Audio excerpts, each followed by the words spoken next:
Karma to Christ ministries आपका स्वागत करती है। आइए हम परमेश्वर के वचन पर चर्चा करें। आज का वार्तालाप का शीर्षक वापस उठने का समय। आज के बाइबल छंद है भजन अध्याय 18 श्लोक 36। तूने मेरे पैरों के लिए स्थान चौड़ा कर दिया और मेरे पैर नहीं फिसले। भजन अध्याय 37 श्लोक 31। उसके परमेश्वर की व्यवस्था उसके हृदय में बनी रहती है, उसके पैर नहीं फिसलते। भजन अध्याय 121 श्लोक 3। वह तेरे पाँव को टलने न देगा, तेरा रक्षक कभी न ऊँघेगा। नीतिवचन अध्याय 24 श्लोक 16। क्योंकि धर्मी चाहे 7 बार गिरे तो भी उठ खड़ा होता है, परंतु दुष्ट लोग विपत्ति में गिरकर पड़े ही रहते हैं। लोग हमेशा गिनेंगे और आपको याद दिलाएंगे कि आप कितनी बार गिरे या असफल हुए, लेकिन यीशु आपको केवल यह दिखाएगा कि आप कितनी बार वापस उठे हैं। यदि आपने मसीह को अपने प्रभु और उद्धारकर्ता के रूप में स्वीकार किया है, तो परमेश्वर आपके कभी कभार होने वाले पाप के बारे में इतना चिंतित नहीं है, बल्कि आपकी निरंतर पापी जीवन शैली के बारे में चिंतित है। पापी और बचाए गए के बीच अंतर यह है कि पापी अपनी पापी अवस्था में रहता है और उसका आनंद लेता है, जबकि धर्मी वापस उठकर क्षमा के लिए यीशु के पास भागते हैं। मेरा विश्वास करो, अंततः आप इतनी बार गिरेंगे और वापस उठेंगे कि आप उन चीजों को करना और उन जगहों पर जाना छोड़ देंगे जो आपको गिरने के लिए लुभाती हैं।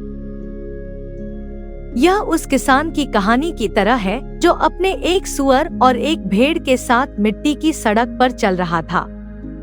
वे दोनों किसान से थोड़ा दूर चले गए और एक खाई में गिरकर कीचड़ में गिर गए।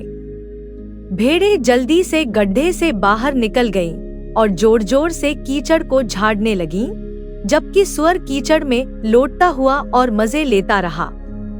आप कौन हैं, सूअर या भेड़? परमेश्वर का वचन हमें सिखाता है कि अगर हम यीशु के करीब चलते हैं तो वह लगातार हमारी निगरानी करेगा और हमारे पैरों को फिसलने से रोकेगा। यह शारीरिक फिसलन की बात नहीं है, बल्कि आध्यात्मिक और नैतिक फिसलन की बात है। परमेश्वर झूठ नहीं बोलता।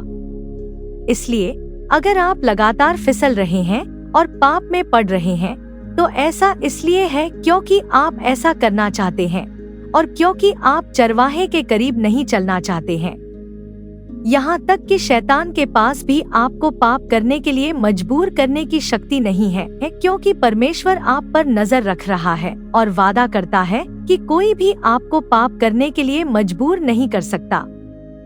हालांकि आपको परमेश्वर की चेतावनियों, शिक्षाओं और सलाह को अनदेखा करने और जो भी आप चाहते हैं उसे करने की पूरी आजादी है। लेकिन चिंता न करें, अब जब आप जानते हैं कि यह सब आपकी गलती है, तो वापस उठें और फिर से शुरू करें। यह क्षमता एक विशेषाधिकार है जो परमेश्वर उन लोगों को देता है जिन्होंने प्रभु और उद्धारकर्ता के रूप में यीशु मसीह के सामने आत्मसमर्पण कर दिया है। आपके प्रति परमेश्वर की ओर से कोई निंदा, कोई अपराध, कोई मैंने तुमसे कहा था नहीं होगा। केवल पूर्ण बहाली और पिता के पास वापस लौटने के लिए खुशी होगी। हालांकि जो लोग परमेश्वर के निर्देशों को अस्वीकार करना जारी रखते हैं और धर्मी लोगों को ठोकर खाने की कोशिश करते हैं, वे स्वयं अंधकार में और भी अधिक गिरते चले जाएंगे। याद रखें, गिरना इतना गंभीर नहीं है जब तक आप नीचे नहीं रहते। वापस उठो, अपने घुटनों पर बैठो और एक आदमी की तरह लड़ो। आइए प्रार्थना करें।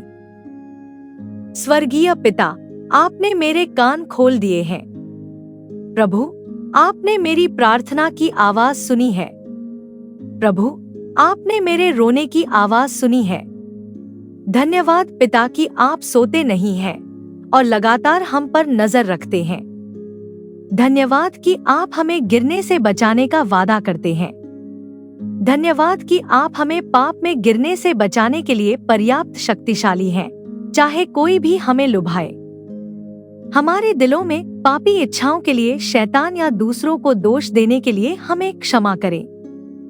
हमें अपने पापमय अवस्था का आनंद लेने और हमें शुद्ध करने के लिए यीशु के पास न जाने के लिए क्षमा करें।